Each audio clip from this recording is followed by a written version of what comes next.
Guaíba Agro. Apresentação Sandro Fávero. Olá, caro guaibeiro, estamos abrindo mais um Guaíba Agro. Hoje é terça-feira, 23 de junho de 2026.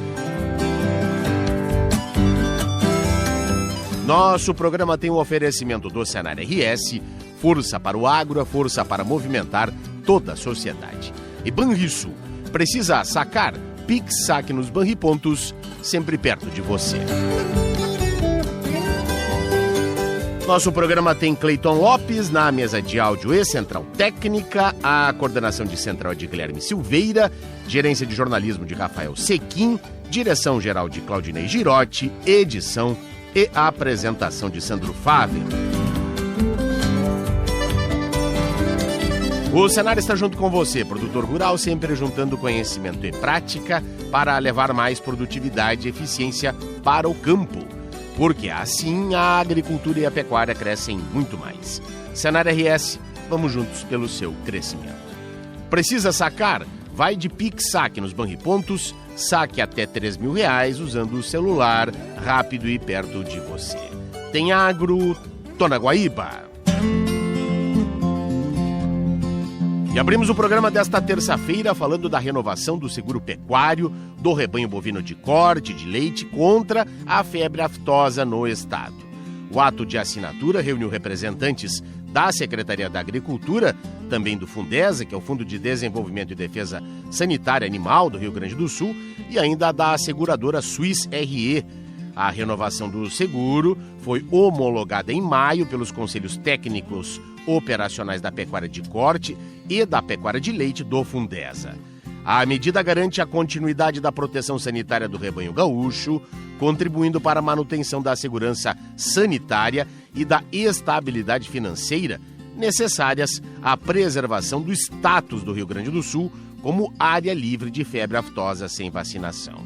A nova apólice já está em vigor e foi contratada por valor inferior ao do ciclo anterior. A redução foi possível em razão do reconhecimento das ações desenvolvidas pelo Serviço Veterinário Oficial, que ampliou as medidas de vigilância e as estratégias de defesa agropecuária aqui no estado. O valor do prêmio pago pelo Fundesa foi fixado em R$ 2.114.000, representando uma economia superior a R$ 300.000 em relação à apólice anterior. Com a renovação, permanece assegurada a cobertura de R$ 50 milhões para o rebanho bovino gaúcho, estimado em 11.500.000 cabeças, entre gado de corte e de leite, mediante o pagamento de uma franquia de R$ 13,5 milhões. Nestas condições, o custo do seguro permanece altamente competitivo, equivalente a aproximadamente 18 centavos por animal.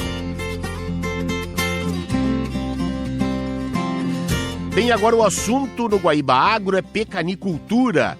Mesmo com uma safra superior neste ano, os preços não devem cair. Os preços da noz pecan devem permanecer próximos aos registrados na safra anterior, mesmo com o crescimento previsto da produção brasileira. A avaliação do Instituto Brasileiro de Pecanicultura, o IBPECAM, considera principalmente a demanda internacional, a abertura de novos mercados e a ausência de estoques elevados entre os maiores produtores mundiais. A expectativa da entidade indica uma produção nacional entre 6.500 e 7.000 toneladas nesta temporada. Segundo o presidente do IBPECAM, Cleiton Valauer, os lotes de melhor qualidade tendem a encontrar condições mais favoráveis de comercialização. O avanço deve ocorrer com a maior carga de frutos nos pomares, a entrada de novas áreas em produção e a recuperação do setor após safras afetadas por problemas climáticos, entre eles as enchentes de 2024. Isso é uma característica muito comum depois de 2 anos de safras ruins que tivemos, né? A pior, com certeza, foi 2024. Com a falta de produto, os preços subiram de forma também artificial, de uma forma porque não tinha como suprir essas demandas. E 2025 não foi muito diferente, teve uma oferta tão grande para estar pressionando os preços para baixo, o que não está acontecendo em 26, que já retornando os preços a patamares mais internacionais. Wallauer afirma que a demanda externa aquecida e a abertura de novos canais de exportação ampliam as oportunidades para o produto brasileiro. Além disso, os principais países produtores, como Estados Unidos e México, não conseguiram formar estoques significativos, o que mantém o mercado global mais favorável para a comercialização da nossa pecan.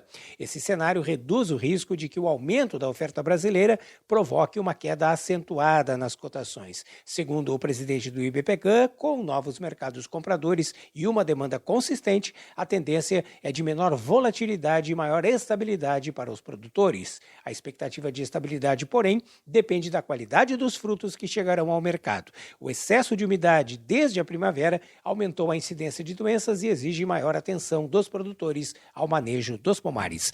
Da agência AgroEffective, Arthur Chagas. Obrigado, Arthur. E o valor bruto da produção agropecuária do Brasil atingiu 1 trilhão e 400 milhões de reais em maio. Segundo a Secretaria de Política Agrícola do Ministério da Agricultura, a lavoura respondeu pela maior parcela, com faturamento estimado em 908 bilhões e 800 milhões de reais, 64% do total, enquanto o montante da pecuária foi estimado em 510 bilhões e 200 milhões de reais, fatia correspondente a 36%. Entre os estados, a agropecuária do Rio Grande do Sul somou 933 milhões e 700 mil reais, ficando na sexta posição, atrás pela ordem de Mato Grosso, São Paulo, Paraná, Minas Gerais e Goiás. O resultado nacional permanece em patamar elevado, embora apresente variação de menos 4,6% em relação ao ano passado. O desempenho reflete principalmente a queda nos preços de importantes commodities agrícolas, como o cacau, a laranja e o arroz, além de ajustes nas expectativas de produção de outras culturas. Entre os produtos agropecuários de maior relevância econômica, a soja permanece na liderança, seguida por milho, cana-de-açúcar, café e algodão. Juntos, respondem por aproximadamente 53% do valor bruto. Já no segmento pecuário, a bovinocultura lidera, seguida pela avicultura de corte, leite, suinocultura e produção de ovos. O valor bruto da produção agropecuária é calculado mensalmente pelo Ministério da Agricultura, com base nas estimativas de produção e na variação dos preços de mercado recebido pelos produtores rurais. O indicador representa o faturamento bruto dentro dos estabelecimentos. Bem, agora a gente fala da destinação de recursos da Consulta Popular do Estado para projetos da agricultura familiar. Governos de 20 municípios do estado receberão mais de R$1,5 milhão para concretizarem investimentos em projetos voltados à agricultura familiar. Os convênios foram assinados ainda nesta segunda-feira entre a Secretaria de Desenvolvimento Rural, a SDR, com os municípios, e os valores definidos são repasses previstos pela Consulta Popular. Estes valores devem ser investidos em projetos de melhoria da estrutura de feiras, aquisição de insumos agrícolas para fortalecer a produção leiteira, fortalecimento das patrulhas agrícolas com aquisição de equipamentos como trituradores de galho, roçadeiras e arados, e também em ações voltadas à melhoria das condições de preparo e manejo do solo para a agricultura familiar, incluindo aí a aquisição de fertilizantes, adubo e calcário. A lista de municípios contemplados pode ser consultada no site da própria SDR. Agência Rádio Web, produção e reportagem, Eduardo Amaral. Obrigado, Eduardo. E a reunião ministerial da agricultura do BRICS, realizado na Índia, avançou na negociação de uma declaração conjunta com diretrizes para a cooperação agroalimentar entre os países do bloco, formado por Brasil, Rússia, Índia e África do Sul. Segundo o Ministério do Desenvolvimento Agrário, a delegação brasileira defendeu a segurança alimentar, o desenvolvimento rural e os sistemas agroalimentares mais sustentáveis, inclusivos e resilientes.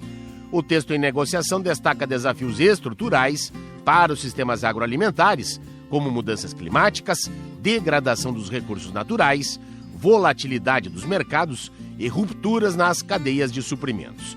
Neste contexto, os países discutiram ações de cooperação e governança global do tema. E assim a gente vai encaminhando o encerramento deste primeiro bloco no oferecimento do Senar RS. Força para o agro é força para movimentar toda a sociedade. E Banrisul precisa sacar PIX/SAC nos Banripontos, sempre perto de você. Vamos para o intervalo e voltaremos em seguida para falar de aviação agrícola e os drones no contexto da atividade primária.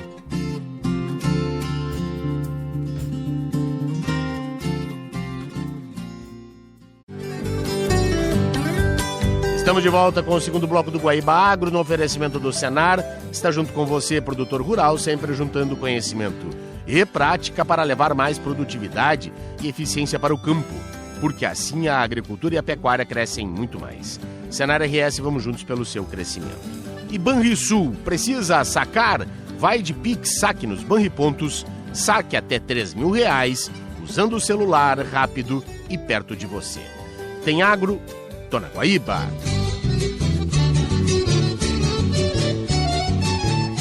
Bem, no Guaíba Agro, neste bloco, a gente vai falar de aviação agrícola a partir de agora, pois o Sindicato Nacional das Empresas de Aviação Agrícola, o SINDAG, formalizou uma parceria com entidades do setor das Américas do Norte, Central e Sul, e a gente vai saber, não é, quais são os objetivos deste intercâmbio firmado, conversando a partir de agora com o Cláudio Júnior Oliveira, que é o diretor operacional do SINDAG. Caríssimo Cláudio, seja bem-vindo aqui ao Guaíba Agro. Olá, Sandro, um prazer estar com vocês, um prazer estar com todos os ouvintes dessa rádio tão significativa aí no estado do Rio Grande do Sul. Pois bem, satisfação é toda nossa, formalização deste acordo a partir de uma carta conjunta que ocorreu no último dia 28 e que trata efetivamente da regulamentação e também de ações de segurança a partir do uso dos drones agrícolas. É por aí? Exatamente, Sandro. O SINDAG associou a primeira empresa de drones em 2017, já tentando entender esse mercado e levando conhecimento e qualificação para a atividade em si. Tá. Entretanto, a quantidade de drones ela cresceu muito em todo o mundo. Isso é positivo porque há novas tecnologias para o agro como um todo. Entretanto, nós temos muita irregularidade e às vezes aplicações de forma equivocada. Isso tem em todos os setores, né? Tem na medicina, tem no direito. Entretanto, acabou afetando a aplicação por meio dos tripulados em alguns momentos, por algum efeito de deriva, o que acontece também vice-versa. Mas em todos os países, no ano passado em novembro estivemos nos Estados Unidos, no Congresso americano, fomos lá no Vale do Silício, conhecer uma fabricante de avião asa fixa não tripulado, fomos ao México também, palestramos lá na Argentina, e em todos os países a preocupação é só uma: como nós vamos manter essa atividade em funcionamento sem tanta restrição, porque os erros de aplicação muitas vezes acabam causando restrição da atividade, e nós queremos que essa atividade possa se difundir em todo o Brasil e no mundo. Entretanto, a preocupação é essa, né? Por isso que as entidades, FEARCA, NAAA, SINDAG, ANEPA, outras entidades do México também, assinaram esse acordo para avisar os países da importância que é ter uma regulamentação bem fundamentada e uma fiscalização adequada para que todo o agro possa crescer com sustentabilidade ainda mais. Fora isso, aqui no Brasil nós temos a entrada irregular, inclusive, né, de muitos produtos também, não é? Exatamente, Sandro. A nossa preocupação maior, ela gira em torno disso. Nós fizemos o levantamento junto à Agência Nacional de Aviação Civil. Ontem estava com o diretor da ANAC num evento de lançamento do nosso congresso, e nós chegamos a 10.300 aeronaves registradas na ANAC. Certo. Mas temos a informação de importação legalizada, mas importação sem registro, mais de 30 mil drones. Então, quer dizer, coisa. É uma diferença significativa. Alguma coisa pode estar, sim, guardado para ser vendido, porque eles criam estoques grandes para venda. Mas também nós temos equipamentos sem registro, e isso preocupa demais, né? E levando sempre em consideração, Sandro, acho que é importante citar, todos os setores no Brasil tem algum aspecto de melhoria, de regularidades, isso acontece. Entretanto, hoje a pulverização aérea no Brasil ela é muito visada por principalmente profissionais que não têm o conhecimento real da atividade, que atende mais de 100 milhões de hectares, são 29 cultivos, entrega mais de 10 bilhões de reais na balança comercial, mas tem um grau de dependência muito grande. Por exemplo, o próprio arroz irrigado não tem como você entrar com um trator. Exato. Você precisa ou de um avião ou de um drone. Perfeito. Se é uma lavoura pequena, de 1 a 30 hectares, 20 hectares, o drone vai muito bem. Quer dizer, nós não podemos frear essa tecnologia de forma nenhuma, mas temos que crescer com sustentabilidade. E essa é a responsabilidade de uma entidade como o SINDAC e as demais de todo mundo. E por isso essa carta foi assinada, Sandro. Há problemas em comum nesses outros países que são signatários, também enfrentam esse tipo de dificuldade que hoje temos aqui no país? Excelente questionamento. Com toda a razão. Há também situações complexas, desafiadoras. Nos Estados Unidos, há 2 anos atrás, a NAAA, que é o SINDAG de lá, fez uma pesquisa com seus pilotos e identificaram que 22% dos pilotos passaram algum momento complexo em relação à segurança operacional, quer dizer, enxergaram um drone muito perto do avião. E aí nós começamos a ter uma outra situação. Então, de fato, é uma tecnologia que está somando. Cláudio, muito perto que fisicamente, usando o mesmo espaço aéreo no mesmo momento, é isso? Exatamente. Aqui no Brasil, isso é uma questão de segurança mesmo, né? Segurança operacional. O DCEA tem uma ICA específica que dá o limite, né, de aproximação de um drone, uma área com um avião tripulado. Entretanto, né, as lavouras, elas carecem de atenção. Então, nos Estados Unidos, já enxergaram isso, na Argentina estão chegando bastante, no México também. Quer dizer, é uma tecnologia maravilhosa que está chegando, e aí a responsabilidade de cuidar para que ela cresça com sustentabilidade, não que não tenha problemas, né, não afete nem o tripulado, nem o tripulado afete o não tripulado. Tá bem. Então, é um grande desafio. Grande desafio. Tá. A gente tratou aqui, bom, esse intercâmbio, essa parceria trata, então, aqui da América do Sul, Central, do Norte. Como é que está essa questão lá na União Europeia e na China, outras potências do agro? Semana passada eu falei com a Espanha, crescimento exponencial. O que acontece, né? A Espanha, a Holanda, que é um grande player exportador de alimento, França, são países que têm mais de 50% da sua área agrícola. Exato. O Brasil é 11%, Estados Unidos 15%, 16%. Mas quando a gente olha para a Europa, eu costumo brincar que na Europa eles têm lavoura até dentro dos banheiros. É impressionante. Tudo que é lugar tem lavoura. Sim. Então, um avião, muitas vezes, não vai tão bem quanto um drone, equipamento menor. Lá tem muito terrestre, né? Sim. Então, os drones, eles estão ocupando um grande espaço na Europa, tanto que há 2 anos atrás, a OCDE chamou o Ministério da Agricultura aqui do Brasil para apresentar a legislação brasileira, porque somos pioneiros em relação à pulverização por meio de drones, de aeroagrícolas não tripulados. Então, lá na Europa ela está evoluindo. Na China já é o maior mercado mundial, porque lá as lavouras são pequeno porte. Lá tem incentivo do governo desde 2000.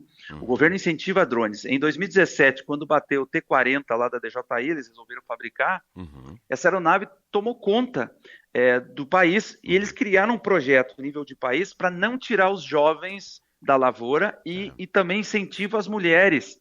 Tem um projeto específico para as mulheres trabalhar com drones. Então, quer dizer, estamos vivendo um momento muito alvoroçado de crescimento positivamente dessa atividade. Fora que lá é o maior parque industrial de drones do mundo, não é? Além de ser o maior parque, tem a maior frota. O único estudo publicado oficialmente, uma revista científica, eu sou pesquisador, tenho doutorado e pós-doutorado, então eu olho sempre em revistas que são validadas internacionalmente. Ele trouxe o dado de 2 anos atrás, que lá tinha 250 mil drones. Certo. De pulverização. O Brasil, 10 mil e pouco. Lá, 250 mil drones. Quer dizer, é incomparável com qualquer outro país. Estados Unidos está crescendo, sim, Europa vai crescer, vai. Mas para cá ainda vai demorar um tempo para crescer significativamente, como é na China, porque lá tem incentivo fortíssimo do governo.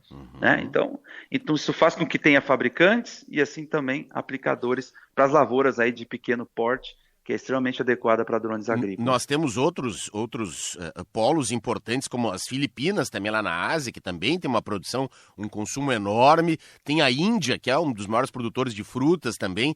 Esses países também já têm usado os drones e também têm discutido essa questão? Uhum. Tem sim, Sandro, tem sim, e de forma significativa. O que acontece, até para nível de conhecimento, para nivelarmos o ouvinte, a aviação tripulada atende 21 cultivos no Brasil, identificamos 21. Perfeito. Os maiores, tá? São os maiores. Grãos e frutas estão, 83% estão em 8 estados, certo. 87% estão os aviões tripulados. Uhum. Os não tripulados são 29 cultivos, então ampliou a envergadura. Por quê? O maior concorrente do drone agrícola, hoje, pela pesquisa que realizamos com os nossos associados, é o terrestre, é o equipamento, o autopropelido. O autopropelido. Então, e os costais. Nós temos comunidades quilombola lá no Espírito Santo registrando os drones. Certo. Quer dizer, pequenas comunidades com poucos hectares já estão utilizando alta tecnologia. Isso é sustentabilidade porque não toca tanto no produto, é muito mais seguro em relação a usar um costal, uma bombinha costal. Fora que o cara utiliza 10 litros por hectare, em vez de utilizar 100, 150, 200, num costal chega a 300, 400 litros por hectare. E o drone entra também em terrenos declivosos também, não é? Então... Exatamente. Banana tem entrado muito bem. Então, tem um mercado maravilhoso pela frente. A grande preocupação nessa carta é dos órgãos de regulamentação, né? Porque nós temos empresas legais e também operadores ilegais. Quer dizer, precisamos nivelar até porque o mercado também se estabilize, né? E seja justo em relação a todos os operadores. E a gente tem tratado muito essa questão da deriva aqui, o uso dos herbicidas hormonais aqui na Assembleia Legislativa, nessa semana aqui no Rio Grande do Sul, já vai trazer aí uma proposta já de regulamentação, não é, da questão da utilização do 2,4-D, não é que se queira banir, mas tem que restringir de certa forma aqueles que usam de forma errônea, não é? E não pode, é o que eu digo sempre, não se deve matar o boi, tem que se matar o carrapato, né? Tem que tirar de circulação aquele que está errado, não punir aquele que age corretamente, não é?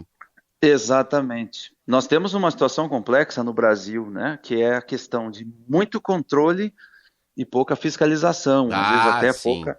Lá em outros países de primeiro mundo não tem tanta regulamentação assim, mas tem uma fiscalização em quantidades. E aqui a gente não está colocando a culpa em ninguém, né? Sim. É uma questão também de disposição financeira para isso, né? Nós temos hoje poucos fiscais disponíveis, os que têm são realmente guerreiros, né? A gente costuma comentar, são aqueles que correm diariamente para proteger a atividade. Então, quer dizer, nós temos muito o que aprender ainda. Nós somos um país novo, né? Mas somos já significativos, segundo o maior exportador de alimentos do mundo. Exato. Quer dizer, 8 a 9% é nosso. Então, é complexo isso, né? Nós somos concorrentes de países que são milenares, né? Que estão há muitos anos em construção de cultura, de agricultura como um todo. Nosso país cresceu muito rápido pela competência dos agrônomos. Eu sou economista, mas eu tenho muito orgulho da agronomia no país. Mas é exato. Se a gente olhar 3 décadas atrás, aí, o Brasil ainda era incipiente, 4 décadas, vamos botar um pouco mais, e passamos a ser nesse período o celeiro de alimentos do mundo, né? Então foi muito rápido essa, não é? Então, é investimento em genética, investimento inclusive, né, na aviação agrícola, que muito colaborou, começando aqui pelo Rio Grande do Sul, por sinal. Exato, não é? Exato. E temos essa novidade tecnológica que é o drone agrícola. E é bom reforçar, não é um produto barato, é um investimento caro, não é? Quem foi comprar um drone hoje, não é? Então, tem que... Não é. Agora, cabe ressaltar, Sandro, aproveitando o ensejo, aeronaves tripuladas estão crescendo sem parar no país. Perfeito. Crescendo 4,16% ao ano nos últimos 10 anos. A segunda maior frota de aviões do mundo. É a brasileira. Então, ao mesmo tempo, é a brasileira. Então, ao mesmo tempo que cresce, aeronaves turbo, nos últimos 10 anos, cresceu mais de 10%. Sim. Nós estamos com uma frota de 30% de aeronave turbo. Nunca tivemos isso na história. Né?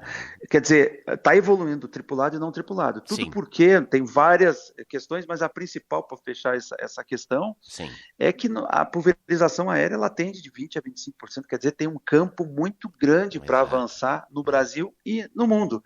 Mas principalmente no Brasil que é um clima tropical, diferente de Estados Unidos, Europa, que é temperado, quer dizer, Sim. nós somos dependentes e as culturas são altas e fechadas, como cana-de-açúcar, o arroz que é irrigado, o milho numa certa fase dele, grandes culturas de soja no Mato Grosso, que detém mais de 800 aeronaves lá.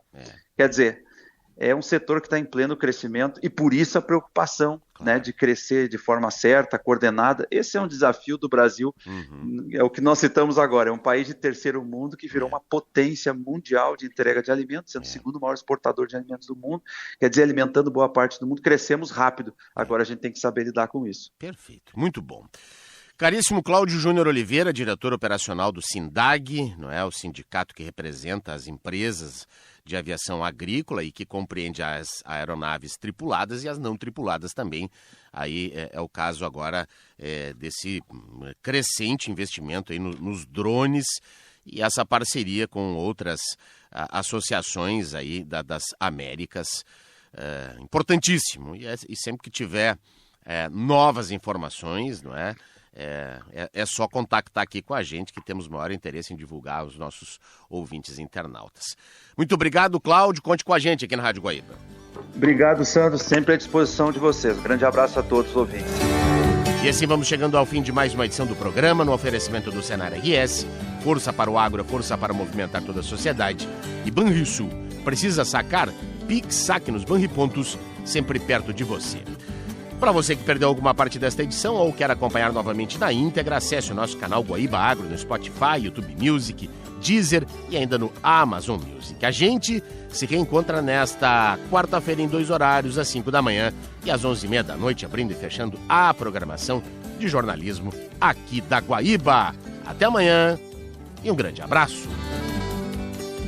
Você ouviu Guaíba Agro.